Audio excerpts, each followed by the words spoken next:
I know all around my area, London, we just blend in. It's only when we come close that they realise, okay, it's too late. It's like stealing candy from a baby. 15 to 20 seconds, I could get like 2 or 3 phones. If I see it and I want it, I'm gonna have it. I like this stuff. Get me, it's easy. Get me, I get paid. I love it. The money's mine, so I want to go grab that. At the end of the day, if you can't get a job and you try and the salary is not cutting it, obviously you're gonna have to find something else to do. Traffic is not a problem. Red light, not a problem. Speed camera, I don't give a shit. I'm getting away. That's it.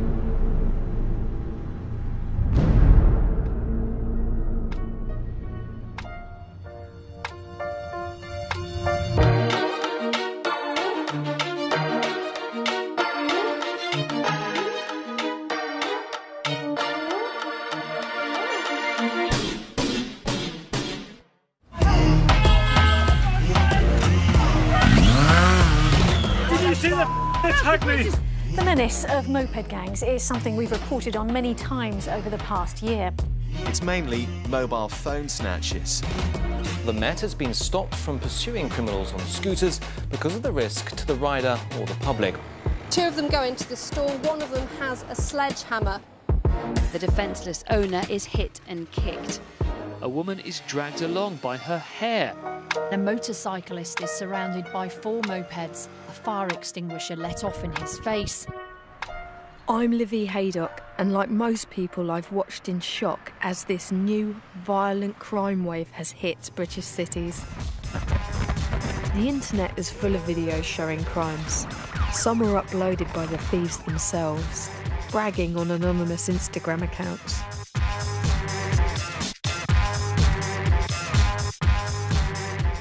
Who are these criminals, and why do they do it?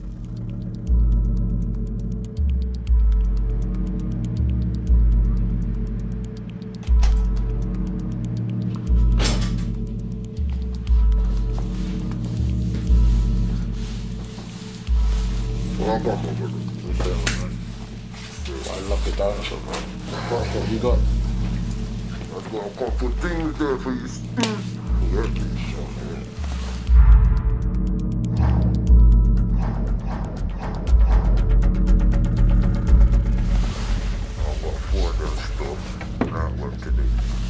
This thing here, there's this thing here, a little tablet thing, the iPad and the iPhone 6. Cool, I'm filming another one, Locked already. But you already know what to do. Don't worry about lock or not lock, man. I've got people.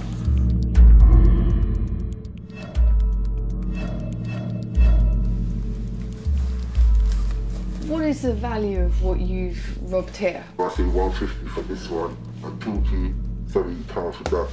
2 bills, 250 for that and 250 for that, but that's a plus. This one's an iPhone 6S. But they all work, you know what I'm saying?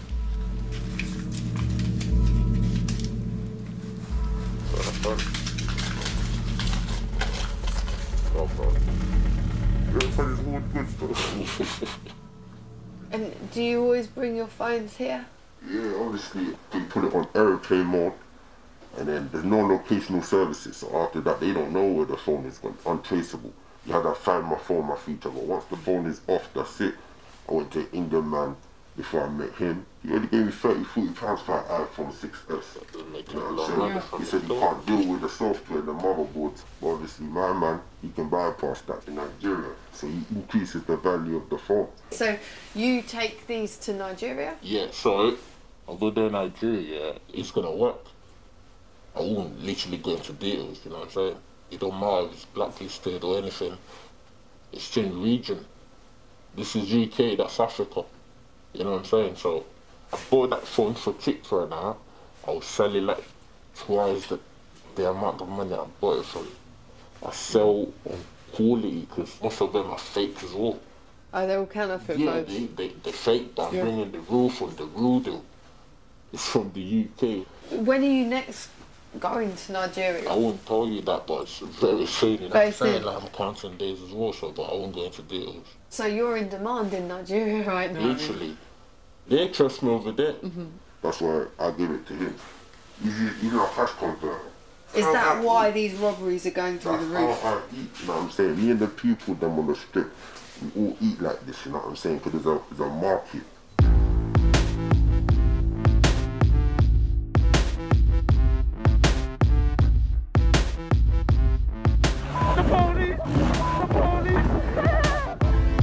Most thieves are teenage boys, operating in streets near where they live, and their favourite time to strike is evening rush hour.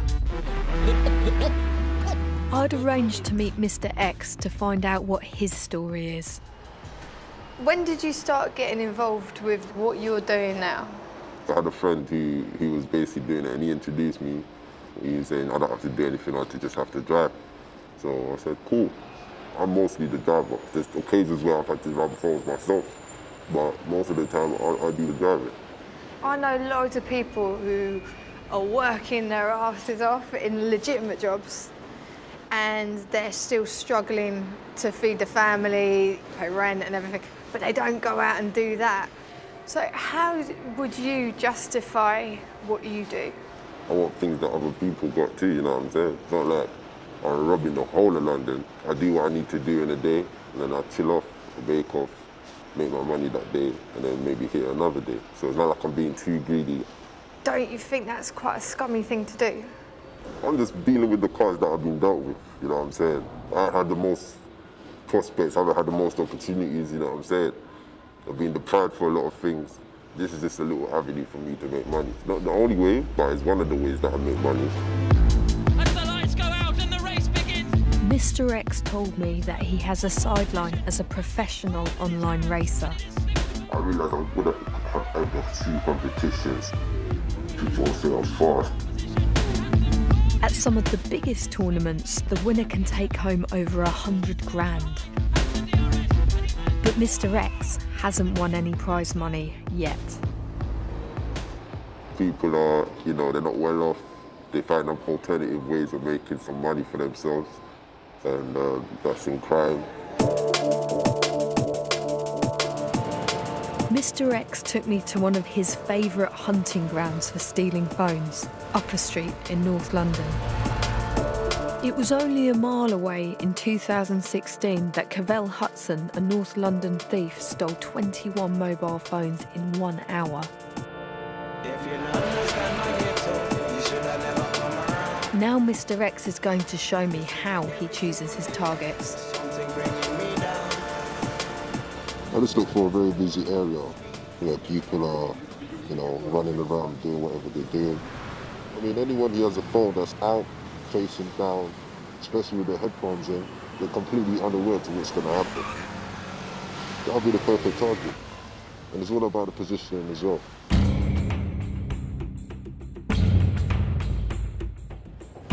What makes pedestrian crossings a good spot? So right here, we're looking for people that's looking down, got their phones out with their headphones in particular. Anything that's not securely wrapped around someone's shoulder or someone's back, like this backpack here, which is on our wrist, it's very easy for us to snatch that and take it. As soon as it's green, they're unaware to any vehicles coming. And for us, that's the perfect opportunity. Because as they're crossing, we time it, and then we'll grab whatever we can grab and off we go. By the time they realise we're already at the second traffic light, and we're going right, there's a little estate round the corner. All this area here is well known to me, so I know exactly where I'm going. And would you go straight through the lights? Yeah, there's no rules and regulations to this game. If I have to, I go down the no entry road. Any conditions, it doesn't matter. Rain, shine, green, red, no entry, no right turn. It's us for the taking. Even if I have to drive on the pavement, I go on the pavement. Do you think people are stupid walking around with their phones out like that? Of course, you're asking for it, in my opinion. But it's so normal. It's not normal. How are you crossing the road? There was a woman just now crossing the road with her phone, looking down, look. That's not normal. You're crossing the road. You should have all eyes on the road. People at the bus stop are waiting for their buses, so they're focused on the road, They really focus on themselves too much. The best people are the people that are standing up with their phones in their hand. You don't have to get off the bike, you're just driving straight past, grab the phone and off you go. They don't see us coming. They just don't expect it. If I see another target straight away, I tap my guy and go to the next shot. We can do 3 or 4 in a space of about 40 to 50 meters. Loads of them, loads of them. I've done it at 2 bus stops, opposite side of the road. There's a guy across the road in a blue vest with his hood up, very easy. That is perfect. I'll maneuver him from behind. He's not safe anywhere. As long as he's distracted, that's it, that's all I need. He doesn't even have a tight grip, 3 fingers on the phone plus his thumb, that's it. You just take it out of his hand? Of course. If I see something and commit to it, that's it. It's like a heat sensor, so I see it, I'm taking the target, onto the next one. But the time I realise what's happened, it's too late. I'm already gone. In this area, as we've been driving around, I've seen a lot of police. Police can't do anything, you know what I'm saying? Why not? They're in cars. I could go through one-way roads. Any traffic around this time, they can't do anything. You know what I'm saying? We've seen patrol cars a few times, but I mean, they can watch me do it and they still can't do anything. I can rob someone right in front of a police officer, they can't do anything. Have you ever? Of course, all the time. We're in London, there are a lot of cameras. Why won't they catch you? I'm not on the same bike every day. I'm not in the same clothes every day. You know? I'm not in the same area every day either. I'm not going to show my face, no case. If I see a camera, it's an ANPR camera at most. It's looking for license plates. I don't have a license plate. And if I do, it's not mine. So I don't care about cameras. I don't care about speed cameras, bus lane cameras, no stopping areas. I don't care about any camera. Larby is a moped driver who has witnessed so much crime on the streets, he started filming it to post online. So, Larby, can you talk me through this footage? I was at the traffic lights. Yep. We saw 2 groups on scooters. Wow, and they're going on the pavement. They're going on the pavement, and they've actually gone past that red light. Goodness. What made you pursue them? They were all balaclavaed up, and remember, it was really warm.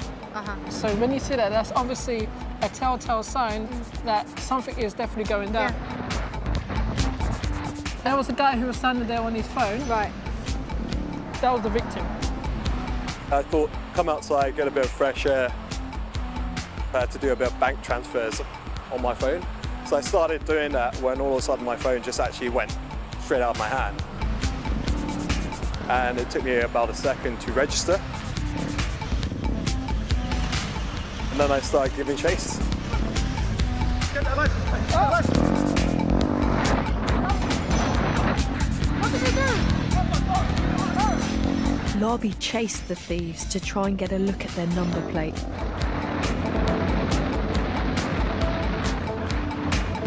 And then there was a car here that kind of blocked it. Yeah. So when they figured out that I still followed them, one went straight ahead. Yeah. And one decided to take a right. So when one... So you split? Yeah, so they split. No, I'm back Niled. The thieves got away, but when Larby reviewed his footage, he realised he'd got the shot he wanted. And there was something unusual about the number plate. What was the number plate? On my job. What does that say to you? Taking the piss. It does appear that way. Exactly. Yeah. What would it take for me to protect myself and to be able to walk around Islington and to use my phone and feel safe? If you're using your phone, use it whilst you're stationary in an area where you can observe yourself properly. If you're on the phone, put your phone away in your pocket or your handbag and use headphones. Aren't you just going to want to snatch my bag? No. I mean, it depends how easy access the bag is. If you got it tightly wrapped around you, that's too much resistance. I just want to be in and out. I don't want to be in one area for too long. It's rare to find an active phone thief willing to talk so openly about his crimes. So how does Mr X feel about his victims? If I was walking down the street and someone stole my phone, that would shake me up. I'd be scared from that. Like, do you ever feel for the people who you steal from? Most of these people are professional people. They earn money, you know what I'm saying? They probably have insurance on their phone, so their phone can easily get replaced. You know what I'm saying? So it's just a little way for us to make our change. And would you say it's quite addictive? Yeah, I mean, it's fun.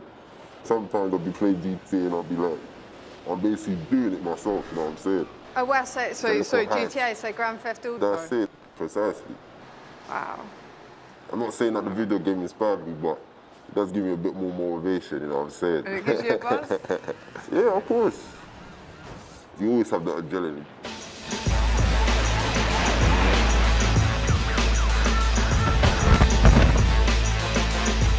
At the end of the day, it's a world that we live in anyway, you know what I'm saying? People are getting exploited all the time, people are getting robbed. So for me, it's just a part of life, you know?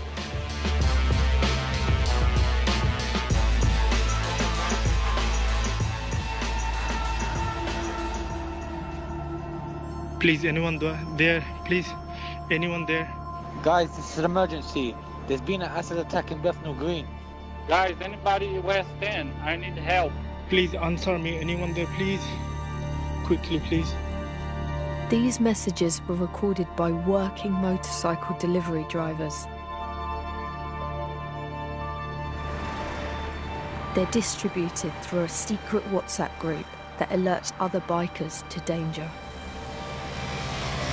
The group is run by delivery driver Jabed Hussain, victim of a horrific acid attack by 2 bike thieves on this East London street.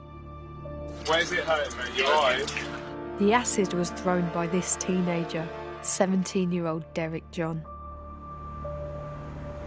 So the sole reason that these guys throw acid in your face was because they wanted to steal your bike?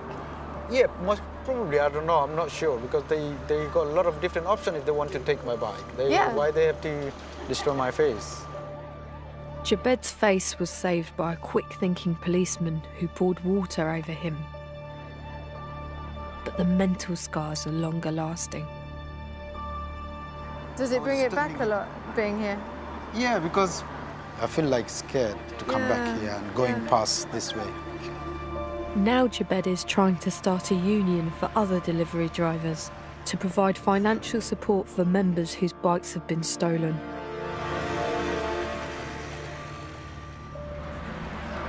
Jabed wanted me to come to one of their first meetings. Hello. Hello. Hi. Hi. So can I ask a couple of questions? Yeah. Okay. Okay. So who here is a delivery driver? If you put your hand up. So everybody's a delivery driver. Who here has experienced somebody trying to steal your bike? So almost everybody. And who here has experienced violence when someone's trying to steal your bike? Okay. Wow. It says a lot. So we basically very scared to go to the delivery, mainly E9, E2 areas, Roman Road areas, and Islington areas. Mainly I blame the government are taking the space for the youth. So it used to be loads of the youth centers. There is no youth center around. If you see the Islington, Tower Hamlets, East Ham areas, or city side. No youth center. So what they do, they hang around the little spaces and wait for the delivery drivers to go and attack them. So you guys feel that the government haven't got your back. Who has got your back? Police, when you call them, they don't even come. They don't even bother to chase the youth. This is our feed. This is feed for our family. And the government has to understand that.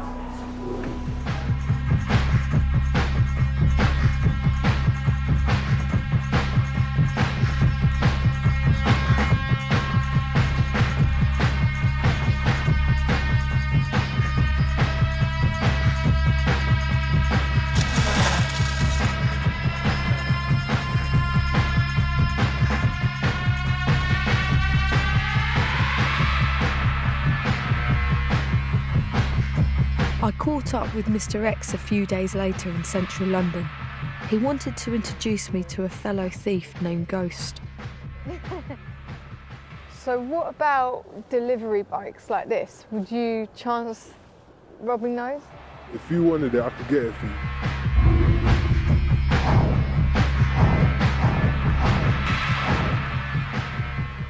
You'll phone them up, innit?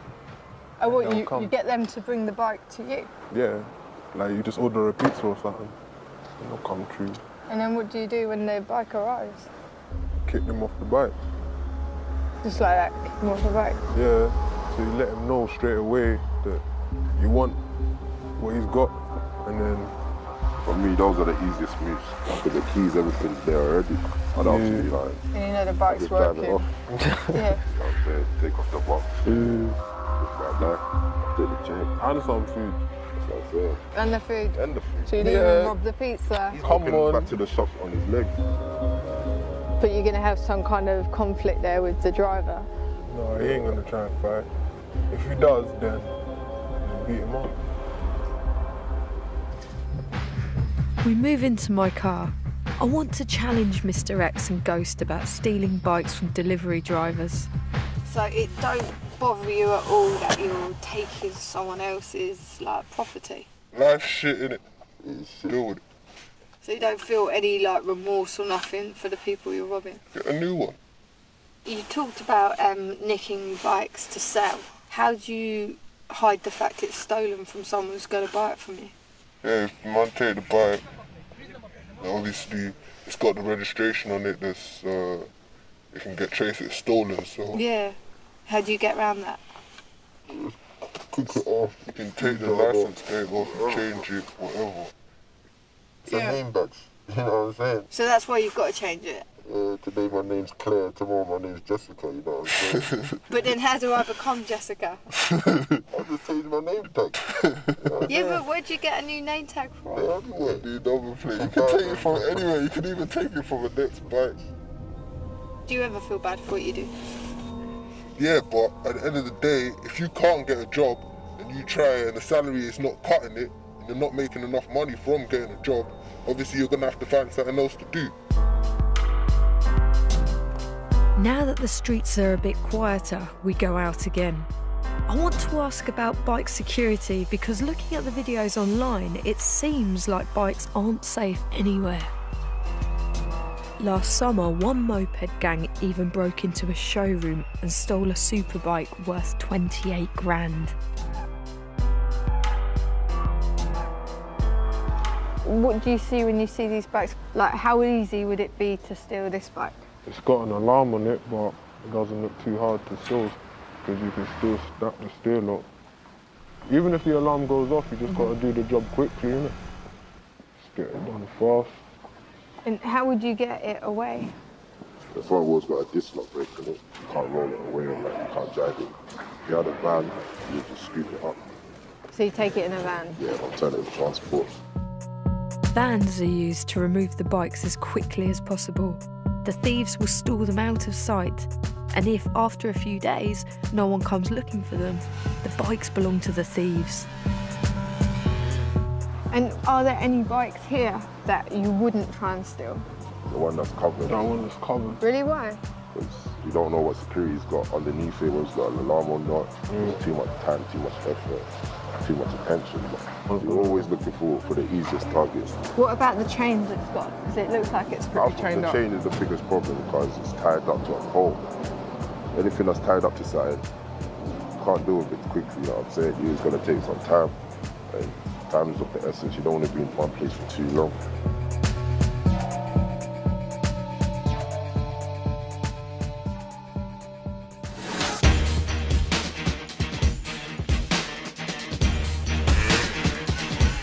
Many gangs strike repeatedly until they're caught.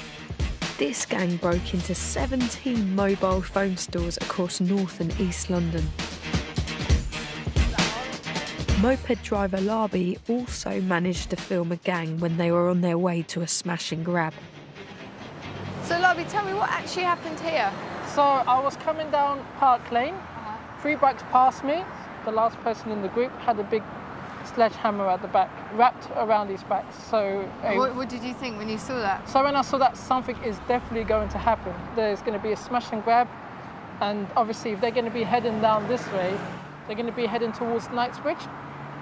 So that's when the alarm bells rang. I put my GoPro camera on, and then I followed them all the way down there, and I saw a community support police officer there.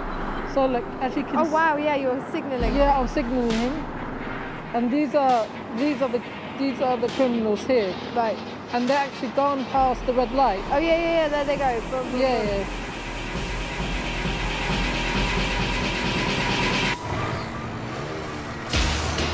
Larby was right to be suspicious. The thieves went to do a smash and grab at Boodle's jewellery store in Knightsbridge. And what happened is, I was with the police officers, and about 15, 16 minutes later, they came back around again. With the same gang? The same gang. A taxi driver flagged us down. Yeah. And he said there was a big machete dropped underneath the taxi. So that was the machete. Yeah. In the last year, jewellery stores have been hit hard all over London.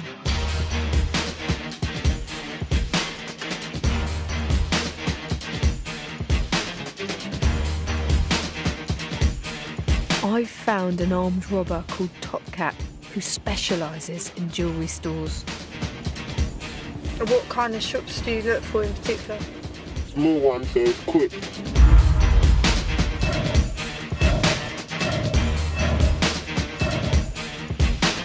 Top Cat uses mopeds to steal from high street jewellers. We're in West London to see how an armed robbery is planned. Is it essential that you scout somewhere before you go for it? Definitely, 100%. So we know what we're looking for. So we know the back roads. We know how to cut out quickly. We set roles. Man that stay inside. Man in the door, grab the shit. Man end up patrolling the doors. And what's your role? I'm going in and I'm grabbing. CCTV footage shows that the easiest way to rob a jewellery store is to go in through the front door during trading hours. We took Top Cat to check out some jewellers to see if they're properly protected.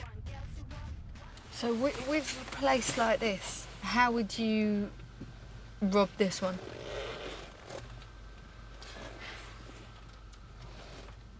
You see that thing on the door?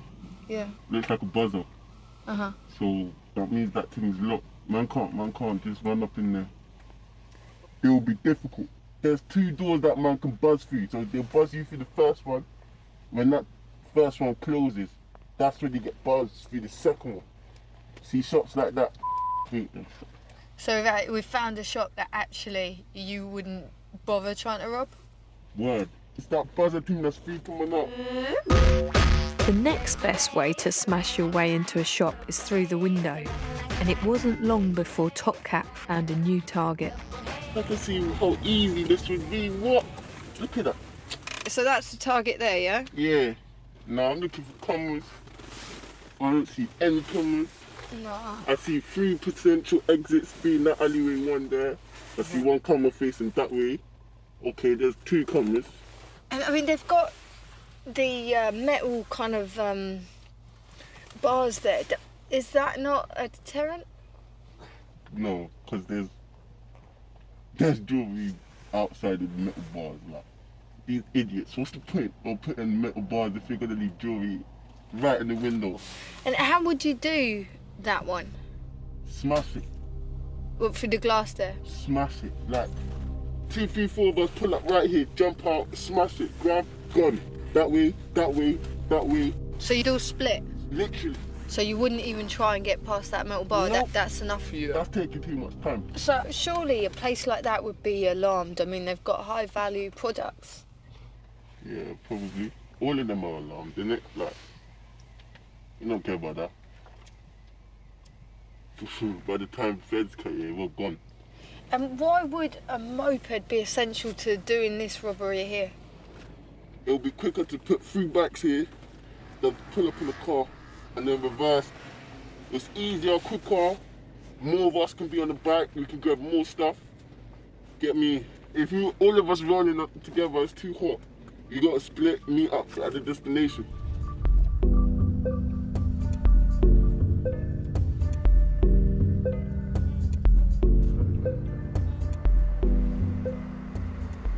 And, I mean, do you go armed? Yeah. Got bats, got knives, swords, even acid. Acid? Yeah. And have you ever used acid on anybody? Couple of times. Sprayed it in his face, he was just bleeding, like, just burning, like. 2 man shouting and screaming, like. It was different, because if I had my knife on me, one of us would have ended up dead on me. You get me? But instead, I mean, I imagine they're scarred for life? Yeah, I guess. Yeah. But that's his fault, innit? Say someone in a jewellery shop just, you know, earning like minimum wage, you're going about their work, and then you come running in and throw acid at them. Like, how does that make you feel? Well, obviously, don't make me feel too good, but I was not doing it to intentionally hurt them, innit? I'm just doing it so they get out the way, innit? So they don't resist, so I can just get my things. What goes through your mind when you're doing a smash and grab? Do you get a lot of adrenaline? Like, yeah. Can you explain to me the feelings you experience? Let me be real with you, innit? Let me be real. Yeah, no, please. I don't like this stuff. Get me, it's easy. Get me, I get paid. Get me my money. I love it. The money's mine, so I want to go grab that. Why especially do you feel you need to make money? I got to make sure that my baby mums and my daughter is good, like. Man, got to put money, food on the table, got to provide, innit? There's no one offering me jobs, so I got to do what I got to do. And what got you into it, if you mind me asking? Do you know when London riots started? I robbed a couple of stores, man, took his jewelry store, ran up in there, took a couple of chains and rings and that. And so when the riots stopped, you continued? Yeah. There's a lot of people like yourself who haven't got a job, who are struggling and that, but you don't see them, you know, riding out as a moped gang doing such a violent crime. Yeah. What do you feel gives you the excuse to do that? Is there one? It don't come from where I come from. I don't think there's an excuse in it, but I just got to do what I got to do, like, and try to do the whole going and apply for work to be treated like a dickhead. So. That's life, though, no? No, man. No, man. It's harder for us, innit? To be honest, I was pretty disgusted by Top Cat's attitude. Throwing acid in the face of innocent people is as low as you can get. Serious armed robbers like him could face a life sentence in prison if they are caught. But many of these guys start out in much lower level crime. I started this investigation by meeting mobile phone thief Mr. X. He's 21 years old, but I worry that he could get into more serious crime. I wanted to know if there was anything that could turn his life around. I knew he had tried his hand as a professional online gamer, but he told me something else off camera. His real ambition was to race cars. What's it going to take for you to stop doing this? It's not like I want to be rubbing phones for the rest of my life. Obviously, if an opportunity arises where I can stop doing what I'm doing, of course I'll take it. Could your way out of this life be racing? Of course. So that's the dream? Yeah. I decided to see if I could encourage Mr. X to quit his life of crime by calling up a contact in motor racing. Jay Marshall has trained drivers who've raced in Formula 1. He's also a talent spotter looking for the next world champion. Normally this is got a lot more cars in it. The way the guys are away testing at the moment. But we effectively only pretty much run what are effectively baby Formula 1 cars. Yeah.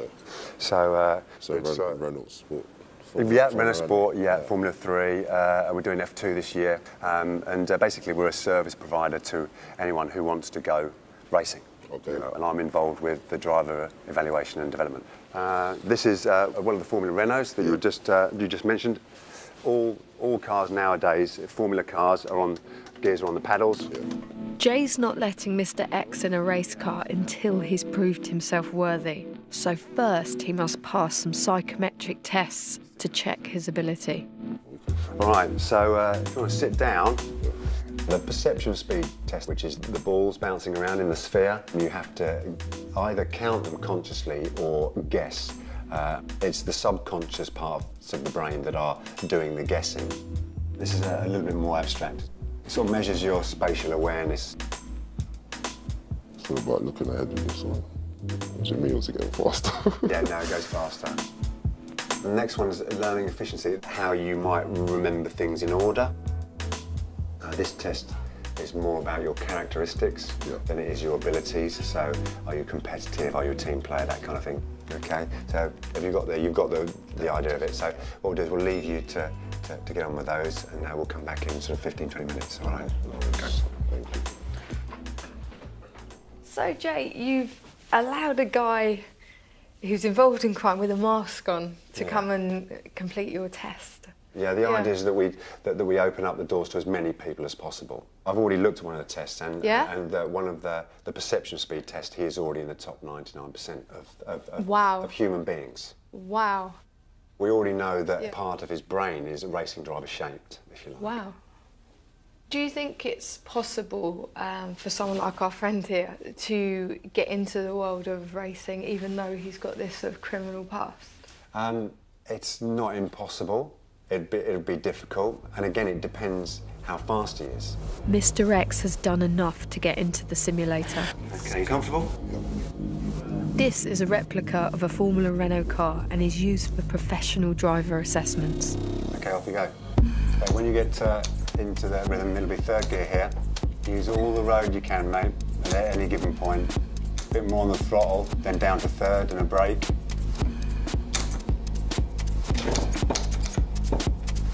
Mr. X is racing round part of Silverstone, home of the British Grand Prix. Most drivers who start professional training here will lap this section in about 54 seconds. But Mr. X just beat that, clocking at 52.8. All right, mate, stop you there. Okay. And he thinks he can do better. What's the fastest time on the simulator? It's a 7. 52.7? Yeah. Now Mr. X is going to try and beat the lap record. Don't forget to breathe, all right? Breathing's really important. If you imagine it as a pendulum, where you just stop slightly at each end and then breathe out, and you breathe out a little bit quicker than you breathe in. Okay?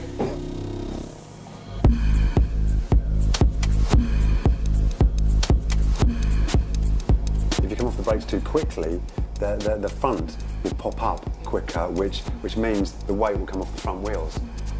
Another 10 laps, you all right? You fit? Cool. So how's he doing? Yeah, he's doing very well. We compared his data with a young driver who is already on an F1 program. Wow. And he's already beaten that. He's already beaten that, yeah. That's incredible, isn't it? Yeah, he's already got what it takes to be a racing driver, yeah. That's amazing. Come on.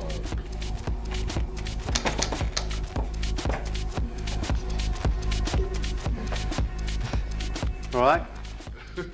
Good job, man, good job. So, Jake, what does that mean then? You're both celebrating? Yeah, well, it means he's beaten the guy that we normally use to develop the simulator, who's a competent racing driver. Wow. Within 4 sessions, he's beaten his time. His record, so by a full 10th, which is on a track that's only 3 corners long. It's impressive, yeah. So good job. Well done. Did you expect him to come and beat your title holder on the simulator? From a skill point of view, he's a unique individual, with a unique story and a unique position in life. We've got to get him on track. Yeah. And if I was a manager, if I was a driver manager, and he had the money, I'd be one of the people at his door. Mr. X has got the skills to be a professional race car driver, but to have a career he would need an investor, because the price to keep a racing team on the road starts at about 200 grand per year. Even Lewis Hamilton, the current world champion, was supported by his dad, who worked 3 jobs. So walking away today, what are you going to take with you, do you think? I'm just going to go away with the feeling that, okay, I know what I have, what it takes, I've proved it. And obviously you just look for opportunities, like without the currency, there's not much you can do. So there's more or less that I draw some type of sponsorship towards me. And that's the only way I could basically race apart from that. Money makes the world go around, and that's just another example of it. So, you know, it is what it is.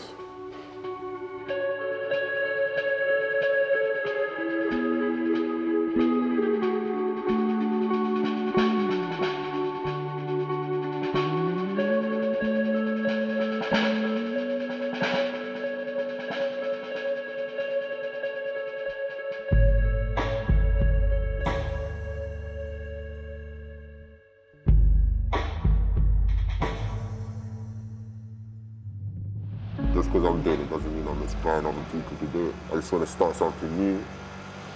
Open up my own business, you know, so that I could do something a bit more productive in my life, to be honest with you.